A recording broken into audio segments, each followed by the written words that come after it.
Hello. Okay, this is part two of intercultural communication between Japanese and Western. Well, I'm German, so it's mostly German and maybe what I understand about American cultures and other cultures. And first thing is today I'm going to talk about conversations. And there's one big difference between Japanese and at least some Western cultures like Germany. That is, Japanese tend to say hi, which is yes, a lot. And it just means that they listen to you and pay attention. That does not necessarily mean they agree, and it does also not mean they understood what you said. So many foreigners mistake that sometimes.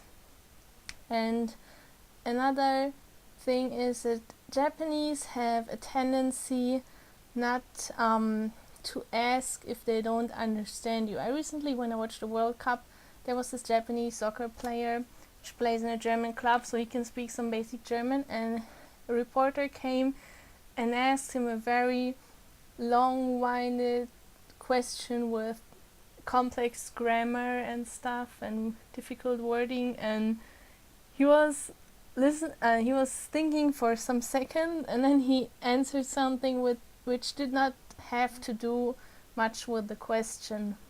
So I don't like Japanese people don't like to ask, "Can you explain that, please? I didn't understand your question." On the one hand, they might be ashamed themselves. On the other hand, if you tell the other person that you didn't understand their question, you sort of attacking them and telling them that they didn't pay attention to your needs and making the question simple enough, and also you're disrupting the flow of conversation. And Japanese are great conversation masters and conversation lovers, and they have all these theories about flows of conversation and enjoy a harmonious and well done conversation a lot. So yes, so what you have to know is you yourself have to pay attention whether your speaking partner understands you or not. And you can do this by watching the face of people. I'll probably talk about this later, but in Japanese there's this saying that you should always watch the face of the person you're talking to. And that means you should watch in their face for reactions and see if they like it, what you're saying or not, if it offends them or not and stuff. And Japanese people do this all the time.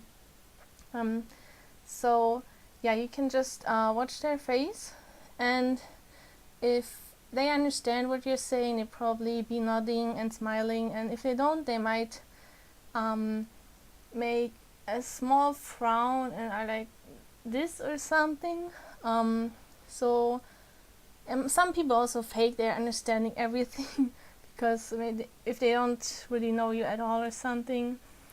But if you know the people to a certain extent, you will see it in their face that they don't understand, but they won't go as far as really interrupt you if it's not totally necessary. So if you see it in their face, just rephrase what you've said.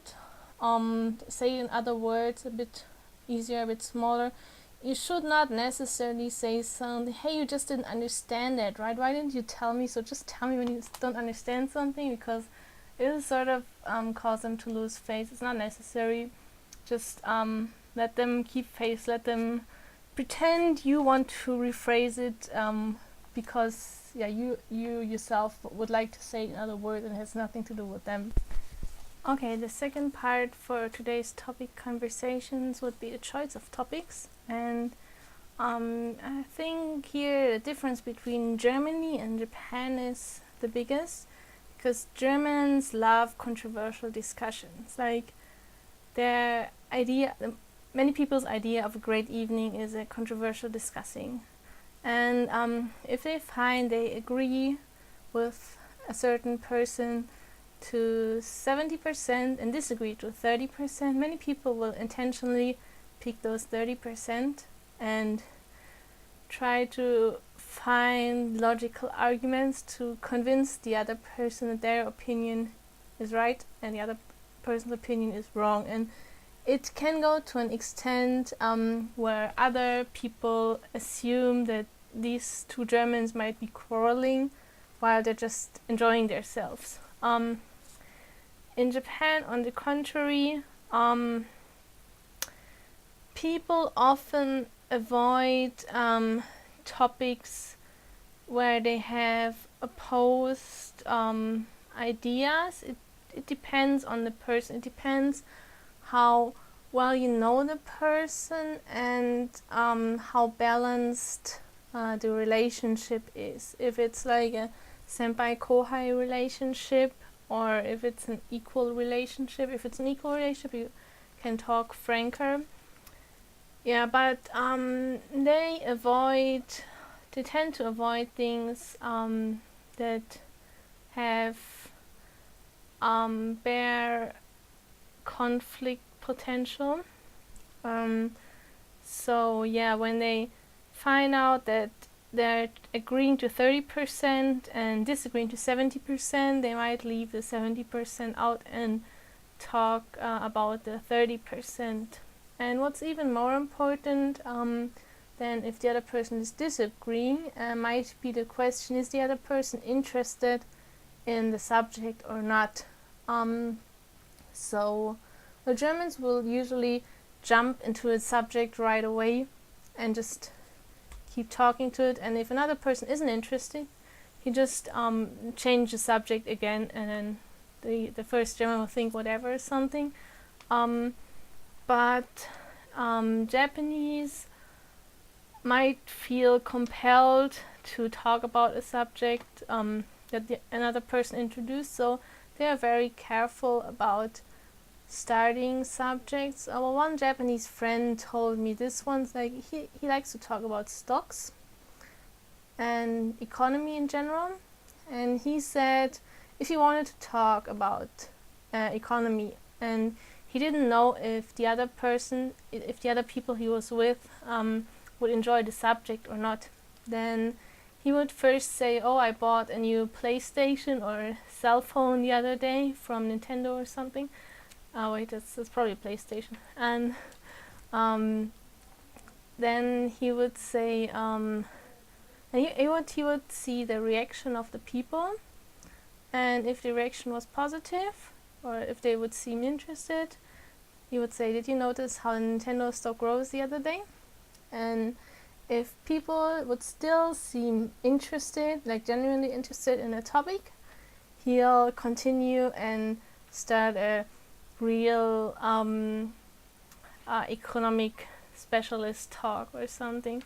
While in Germany this would not be necessary, they just start talking about economy right away, and if other people were not interested, someone else would change the subject, right? Okay, so what happens if you break the rules and keep talking, or do not read the faces of the other ones, do not slowly step into a conversation, or even if you read in the face that they're not interested, if you keep talking, then you'll be called jikochu, which is self-centered.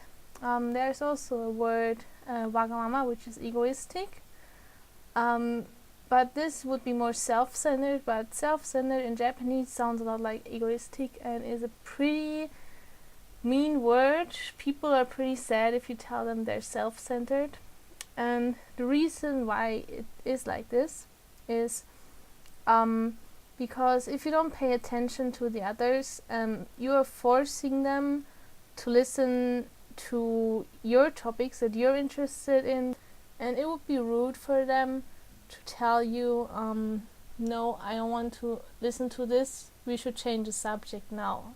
So it would be rude, so they cannot do this, and you're not reading the signs on their face, so they have to listen to you, right?